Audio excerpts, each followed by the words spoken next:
ఢిల్లీలో కేంద్ర జలశక్తి శాఖ మంత్రి సిఆర్ పాటిల్తో తెలంగాణ సీఎం రేవంత్ రెడ్డి మంత్రి ఉత్తమ్ కుమార్ రెడ్డి భేటీ అయ్యారు. గోదావరి బనకచెర్ల అనుసంధాన ప్రాజెక్టుపై ఫిర్యాదు చేయనున్నారు. బనకచెర్ల విషయంలో ఏపీ ప్రభుత్వం ముందుకు వెళ్లకుండా కట్టడి చేయాలి అని కోరనున్నారు.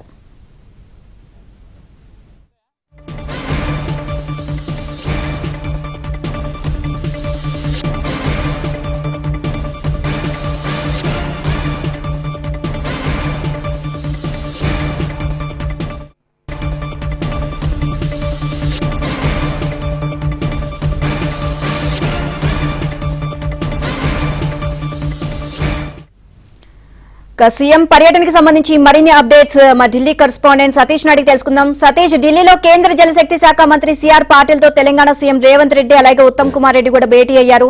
సో ఈ గోదావరి బనకచెర్ల అనుసంధాన ప్రాజెక్టు సంబంధించి పలువురు కేంద్ర మంత్రులతో భేటీ అయ్యి ఫిర్యాదు కూడా చేయబోతున్నారు. సో దీనికి సంబంధించి అప్డేట్స్ ఏంటి?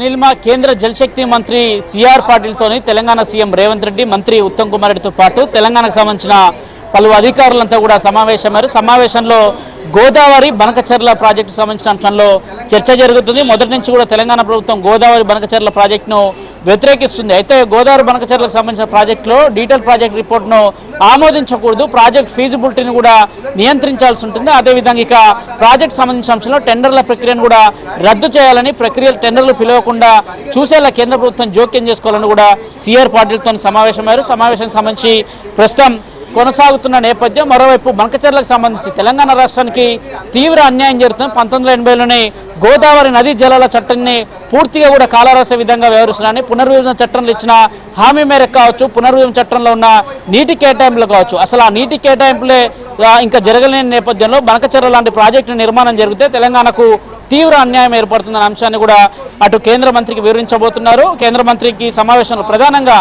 ఇటీవల రాష్ట్ర నీటిపారుదల శాఖ మంత్రి ఉత్తమ్ కుమార్ రెడ్డి కేంద్ర నీటిపారుదల శాఖ మంత్రి, కేంద్ర జలశక్తి మంత్రికి ఒక లేఖ రాయడం జరిగింది. ఆ లేఖ సారాంశంలో ప్రధానంగా డీటెయిల్ ప్రాజెక్ట్ రిపోర్ట్ను కూడా తిరస్కరించడంతో పాటు పర్యావరణ అనుమతులు రద్దు చేయాలి, అదేవిధంగా ఇక ప్రాజెక్టుకు సంబంధించి టెండర్ల ప్రక్రియను కొనసాగించొద్దు. గతంలో కేంద్ర ఆర్థిక శాఖ వద్ద కూడా అనేక ఈ గోదావరి బనకచెర్లకు సంబంధించిన అంశంలో కూడా అటు పర్యావరణ అనుమతులకు సంబంధించిన అంశాలు కూడా లేవనెత్తుతున్న నేపథ్యంలో వాటన్నిటిని కూడా తిరస్కరించాలని కూడా తెలంగాణ ప్రభుత్వం డిమాండ్ చేస్తున్న నేపథ్యం. మరోవైపు ఇటీవల నిన్న తెలంగాణ రాష్ట్ర ముఖ్యమంత్రి రేవంత్ రెడ్డి అఖిలపక్ష సమావేశాన్ని ఏర్పాటు చేశారు. ఆ సమావేశంలో ఎంపీలతోని, వివిధ పార్టీలకు సంబంధించిన ఎంపీలతో కూడా చర్చించడం జరిగింది. సమావేశంలో ప్రధాన ఎజెండాగా తెలంగాణకు అన్యాయం జరిగితే మాత్రం ఖచ్చితంగా కూడా అది కోర్టులకైనా వెళ్తాం, అవసరమైతే అటు కోర్టుల్లో తేల్చుకుంటాం అనే అంశాన్ని కూడా స్పష్టం చేస్తున్నారు. అటు లీగల్గా కావచ్చు, అటు పొలిటికల్గా కూడా ఫైట్ చేసేందుకు తెలంగాణ ప్రభుత్వం సిద్ధంగా ఉందనే అంశాన్ని నిన్నటి మీటింగ్లో సమావేశంలో స్పష్టం చేయడం జరిగింది.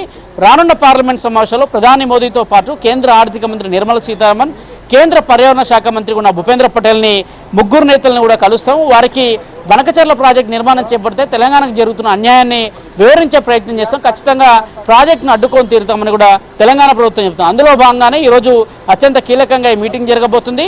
నిన్న కేంద్ర మంత్రి కిషన్ రెడ్డి కూడా ఇదే సమావేశం సందర్భంగా బనకచెర్లకు సంబంధించిన అంశంలో కేంద్ర ప్రభుత్వం నుంచి, కేంద్ర జలశక్తి మంత్రి నుంచి కూడా ఒక క్లారిటీ తీసుకునే ప్రయత్నం ఆయన చేశారు. ఆ సందర్భంలో ప్రాజెక్టు సంబంధించిన అంశంలోనే ముందుకు వెళ్లే అంశంలో కొంత రెండు రాష్ట్రాలకు సంబంధించిన అంశంలో కొంత వారితో చర్చించిన అనంతరమే ప్రాజెక్టు అంశంలో ముందుకు వెళ్తామనే అంశాన్ని కూడా స్పష్టం చేసినట్టు తెలిసింది. అయితే ఈ అంశంలో కాక మొదటి నుంచి కాక ప్రాజెక్టును అడ్డుకోకపోతే భవిష్యత్తులో తీవ్ర ఇబ్బందులు ఎదుర్కొంటామనే అంశాన్ని చెప్తుంది. కానీ ఆంధ్రప్రదేశ్ ప్రభుత్వం మాత్రం ఎక్కడ కూడా తెలంగాణ రాష్ట్రానికి అన్యాయం జరగదు, మిగులు జలాలకు సంబంధించిన అంశాన్ని మాత్రమే తాము పరిశీలిస్తున్నాం, మిగులు జలాలకు అనుగుణంగానే కేవలం బనకచెర్ల ప్రాజెక్టు నిర్మాణాలను చేపడుతున్నామనే అంశాన్ని చెప్తున్నాం. ఇది రాష్ట్ర ప్రభుత్వం యొక్క పథకము, ఖచ్చితంగా కేంద్ర ప్రభుత్వం దగ్గర తీసుకోవాల్సిన అనుమతులు మాత్రమే తీసుకుంటామనే అంశాన్ని స్పష్టం చేస్తున్న నేపథ్యంలో ఈరోజు జరగబోతున్న సమావేశం అత్యంత కీలకంగా మారబోతుంది.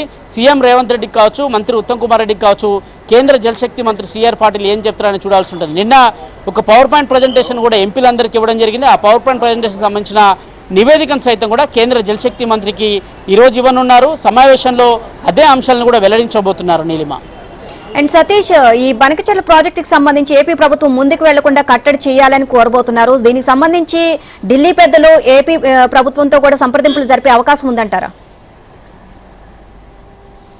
ఖచ్చితంగా కూడా ప్రస్తుతానికి ప్రాజెక్టు సంబంధించిన అంశంలో డిపిఆర్లు కావచ్చు, ప్రాజెక్ట్ నిర్మాణం కావచ్చు, దాదాపు 83,000 కోట్ల రూపాయలు ప్రాజెక్టుకు వెచ్చించి ప్రాజెక్టు నిర్మాణం చేపట్టాల్సింది. రాయలసీమ జిల్లాలకు నీళ్లు బంకచర్ల ప్రాజెక్టు ద్వారా ఇవ్వాల్సి ఉంటుంది అనేది కూడా మొదటి నుంచి కూడా ఆంధ్రప్రదేశ్ ప్రభుత్వం చెప్తుంది. అందుకు అనుగుణంగానే డిపిఆర్ ఇచ్చాము, ఫీజిబిలిటీకి సంబంధించిన అంశాలను కూడా కేంద్ర ప్రభుత్వం ముందుంచామని చెప్తున్నాం. కేంద్ర ప్రభుత్వం ఇప్పటికే దీనిపైన ఒక సమావేశాన్ని కూడా అధికారులు నిర్వహించుకున్నారు. సమావేశం సంబంధించిన అంశంలో కూడా కొంత చర్చ జరిగింది. అయితే ఆ ప్రాజెక్టు తెలంగాణ అడ్డుకుంటామని మొదటి నుంచి కూడా చెప్తున్న నేపథ్యంలో ఆంధ్రప్రదేశ్ ప్రభుత్వానికి సంబంధించిన అధికారులు కూడా మొదట తెలంగాణ ఏ అంశాలని ఇప్పుడు కేంద్ర ప్రభుత్వం వద్ద ఉంచుతుంది, కేంద్ర ప్రభుత్వం నుంచి ఒకవేళ రాష్ట్రానికి అధికారులను పంపిస్తారు, లేదంటే రాష్ట్రం నుంచి కొంత సమాచారాన్ని మరోసారి కేంద్ర ప్రభుత్వం తీసుకుంటుందనే అంశాలపైన కూడా కొంత క్లారిటీ రావాల్సింది. ప్రస్తుతానికి మాత్రం తెలంగాణ సీఎంతో పాటు మంత్రులు కలిసిన నేపథ్యంలో వారి నుంచి తీసుకోవాల్సిన డేటాను తీసుకొని అనంతరం ఒక చర్చించిన అనంతరమే ఇక ఆంధ్రప్రదేశ్ ప్రభుత్వానికి ఈ అంశంలో కూడా క్లారిటీ ఇచ్చే అవకాశం ఉంటే, కానీ ఆంధ్రప్రదేశ్ ప్రభుత్వానికి సంబంధించిన అధికారులు మొదటి నుంచి కూడా ప్రాజెక్టు ఢిల్లీలో ఫీజిబిలిటీకి సంబంధించిన అంశాలు కావచ్చు, డిపిఆర్ రెడీ చేసిన అంశాలు కావచ్చు, అదేవిధంగా ప్రాజెక్ట్ అయ్యే ఖర్చు కావచ్చు, దానికి సంబంధించిన అంశంలో ఇప్పటికే అటు కేంద్ర ఆర్థిక శాఖ కార్యదర్శిని కలవడం జరిగింది. అదేవిధంగా కేంద్రంలో ఉన్న పర్యావరణ శాఖ మంత్రి దృష్టికి కూడా ఈ అంశాన్ని తీసుకెళ్లిన నేపథ్యంలో తెలంగాణ ఇచ్చే రిపోర్టు అనుగుణంగా ఒకవేళ ఆంధ్రప్రదేశ్కి సంబంధించిన అధికారులను కావచ్చు, ఆంధ్రప్రదేశ్ ప్రభుత్వానికి సంబంధించిన నేతల్ని కేంద్ర ప్రభుత్వం కూడా అప్రోచ్ అయ్యే అవకాశాలు కూడా స్పష్టంగా కనిపిస్తున్నాయి. Right, thank you Satish. Proposals ఏదైతే ఉన్నాయో బలకచర్లను ఖచ్చితంగా ఆపాలి, దాన్ని ఆ అనుమతులు అనేవి ఇవ్వద్దని చెప్పి కోరబోతున్నారు తెలంగాణ ముఖ్యమంత్రి.